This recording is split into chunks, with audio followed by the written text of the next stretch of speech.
Nuno Espirito Santo facing the axe with reputation in tatters and Tottenham squad divided, and it's all his own fault. Nuno Espirito Santo's attempt to be too clever has come back and bitten him on the backside. The Tottenham boss, 47, unexpectedly announced last week he would be leaving his best 11 players at home to prepare for the Premier League clash at West Ham. Nuno took the rest of his senior stars and top kids to Vitesse Arnhem in the Europa Conference League last Thursday. His thinking was clearly prioritizing the top flight while believing his second stringers would have enough to get the job done in Holland. But he came massively unstuck as he lost both matches 1-0, leaving his reputation and squad morale in tatters. One game at a time is the old footballing adage, and it is said for a reason. The beautiful game is so popular is because it is wonderfully unpredictable. You can or should look too far into the future, neither can you successfully predict or presume the outcome of fixtures. Free bets, get over £2,000 in new customer deals if you could. Those of us who spend ages every Saturday morning filling in their weekend ACCAs in the bookies or on their phones would be sunning it up in the Bahamas.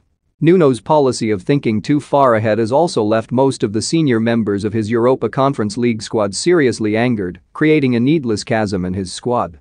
Those outcasts went into the clash in Arnhem knowing, no matter how well they played, they had no chance of being in their manager's starting's eye against the Hammers. What kind of message does that send out? A negative one, that's what.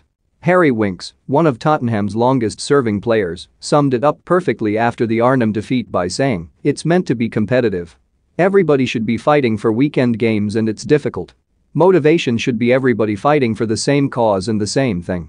Winks paid the price for his criticism of his manager's strategy as he was not even on the bench on Sunday, which would not have gone down well with the rest of the Spurs squad either. Punishing players for speaking out is treating them like children. And if you do, that you can expect childish performances in return. Nuno picking a team 2 games before was a schoolboy error. The Portuguese boss was on a roll after 3 wins on the spin in all competitions. Now after 2 successive defeats he suddenly finds himself under pressure again. And it is all his own fault.